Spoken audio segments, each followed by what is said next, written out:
नमस्कार खवय्यांनो, फार मनापासून तुम्हा सगळ्यांचं स्वागत करतो झी मराठीवरच्या तुमच्या अत्यंत लाडक्या ताज्या ताज्या गरमागरम आणि पौष्टिक कार्यक्रमात, ज्याचं नाव आहे आम्ही सारे खवय्ये. आपल्या घरची चव, sweetness partner Pavak jaggery, special partner national egg coordination committee, banking partner Ambernath Jai Hind cooperative bank limited, taste partner केपर फूड्स आणि हायजीन पार्टनर टायगर फिनाईल. काय असतं खवय्यांनो, एरवी आपण आईच्या मायेविषयी, तिच्या काळजीविषयी, तिच्या हळवेपणाविषयी खूप बोलत असतो, पण असा एक घरामधला माणूस आहे ज्याच्याविषयी आपण फार वेळेला फार कमी ठिकाणी बोलतो, अव्यक्त राहतो, आणि ती व्यक्ती म्हणजे बाप.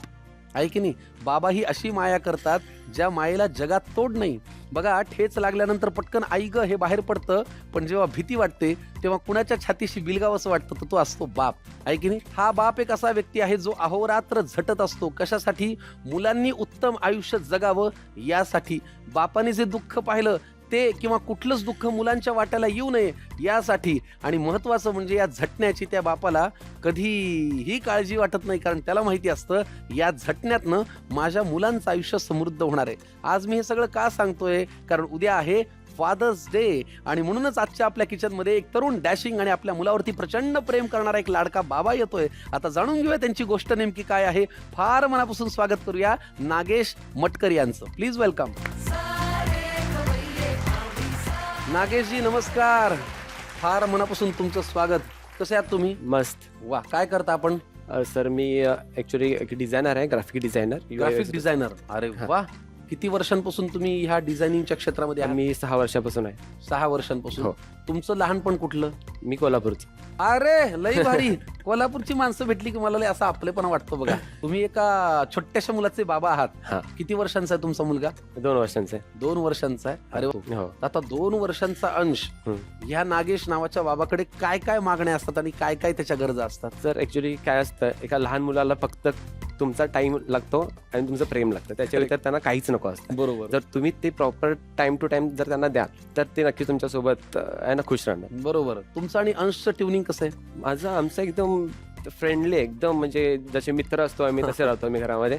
बाकी काही नाही. मी त्याला स्क्रीनची सवय नाही लावलेली आहे. मोबाईल तो बघत नाही, स्क्रीन आमच्या घरी ऑफ असते. हो, ठीक आहे. त्याच्यानंतर तो बाहेरचं काही खात नाही, फक्त मी जे बनवेन घरामध्ये फक्त तेच खात. त्याच्या व्यतिरिक्त तो काहीच डिमांड नाही करत.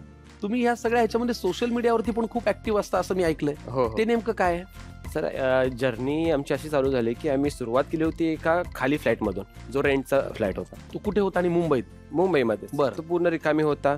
जेव्हा मी तिथे एंट्री केलो त्यावेळी माझ्याकडे काहीच नव्हतं. आम्ही अक्षरशः लादीवर झोपत होतो एका कार्पेटवर. बरं. तिथून आम्ही सुरुवात केली होती. तेव्हा तुमच्याकडे नोकरी नव्हती का? तेव्हा मी घरूनच काम करतो. मी डिझायनर आहे, मी फ्रीलान्सर आहे. अच्छा. मी घरूनच काम करतो. बरं बरं बरं. ठीक आहे. त्याला सांभाळ करतो. पण टास्क असा होता की तो लहान होता, काम करायला बसणार त्यावेळी तो येणार, डिस्टर्ब करणार, बरोबर, स्विचेस ऑन ऑफ करणार, त्याच्यामुळे त्रास होत होता. त्यामुळे मी काम करू शकत नव्हतो. मग आता मला याच्यातून मला बेस्ट वे शोधायचा होता जो मला भेटत नव्हता. आणि मला त्यावेळी हे पण माहिती नव्हतं की एवढ्या लहान बाळाला खायला काय द्यायचं. मग मी काय करत होतो, मी चॉकलेट्स मागवत होतो. अच्छा. मग हे माझे मित्र बघत होते. ते एका मित्राने एक दिवशी मला एक रील पाठवली बेबी फूडची, आणि बोलला की हे देत जा त्याला, हे खूप हायजीन आहे, चांगलं आहे. मी बघितली ती रील एकदा. मी स्वतः डिझायनर आहे, एडिटर आहे. त्याला जर आपण वेगळ्या पद्धतीने जर प्रेझेंट केलं तर कुठेतरी पॅरेंट्सना, जे सिंगल पॅरेंट्स आहेत त्यांना कुठेतरी हेल्प होईल. मग मी रँडमली त्याच दिवशी 250 रुपयाचा ट्रायपॉड मागवला, कारण मला माहिती नव्हतं पुढे काय होणार आहे. 250 रुपयाचा ट्रायपॉड मागवला. रात्री मी टोटल मी स्क्रिप्ट तयार केली की काय करू शकतोय, पहिली रेसिपी काय जायला पाहिजेत. मग मी एक डीपी बनवला, एव्हरीडे विथ अंश. ठीक आहे. एव्हरीडे विथ अंश. एव्हरीडे विथ अंश या नावाने सोशल मीडियावरती पेज. पेज आहे. त्याचा एक डीपी बनवला, AI थ्रू बनवला. तो म्हणजे फटाफट आपण एका तासामध्ये प्रोफाईल रेडी करून ठेवली होती. मला माहिती होतं सकाळी बाबा ही रेसिपी बनवायची. मी उठलो, ट्रायपॉड घेतला आणि रेसिपी रँडमली शूट केला. मला माहिती नव्हतं, पहिल्यांदाच मी शूट करत होतो. एकदम रॉ शूट झाला, एडिट केला, कट्स वगैरे पाहिजे तशी दिले होते मी, आणि टाकून दिली पोस्ट. आणि ज्या दिवशी टाकली, म्हणजे संध्याकाळी रील टाकली होती मी, आणि सकाळी मी बघितल्यानंतर ती 1 मिलियन क्रॉस झाली होती. अरे बाबो. हां.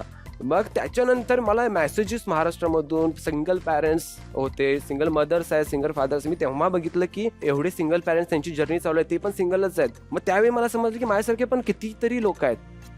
ठीक आहे. मग त्यावेळी मला एक असा मोटो भेटला की मी काहीतरी इन्स्पायरेशन बनतोय त्यांच्यासाठी, काहीतरी मोटिवेशनल बनतोय. कारण त्यांचे तेवढे ब्लेसिंग्स येत होते, आशीर्वाद येत होते.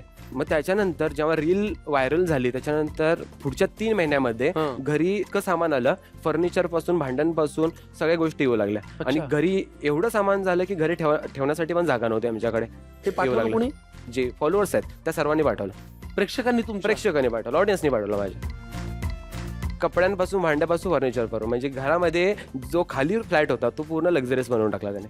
कमाल. आणि ते फक्त 3 महिन्यामध्ये करून किती केला. तुमची श्रीमंती तुमचे प्रेक्षक आहेत. हा, बस कमाल आहे रे बाबा, खरंच कमाल आहे. पण तुम्ही सोशल मीडियावरती फक्त मुलाचेच फोटो आणि त्याचेच व्हिडिओ टाकले, बरोबर? हो. तुम्ही स्वतः कधी नाही, कधी नाही आलो. हा मी आहे अंशचा बाबा वगैरे असं नाही? नाही. तुम्ही आज पहिल्यांदा दिसताय? हो, आज मी पहिल्यांदा दिसते. अरे वा, फार छान. चला आता आपण स्वयंपाकघरात जाऊया.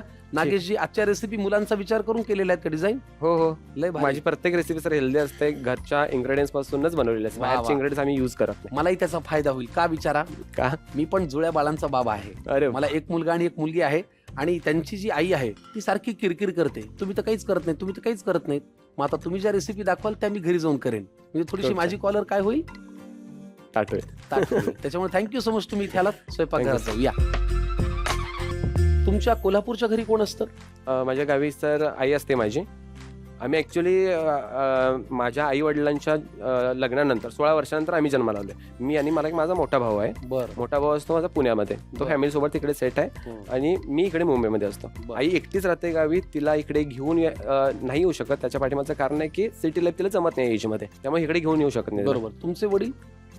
ते नाही आहेत. मग आता मला एक सांगा, तुम्ही तुमच्या वडिलांना किती वर्ष पाहिलं?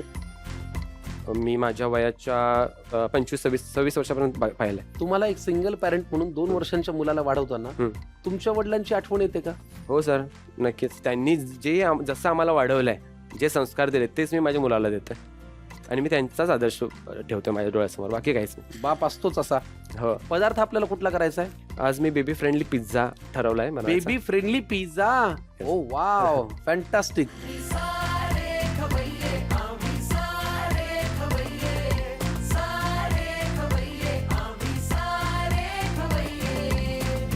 लागणारं साहित्य सांगा नागेशजी.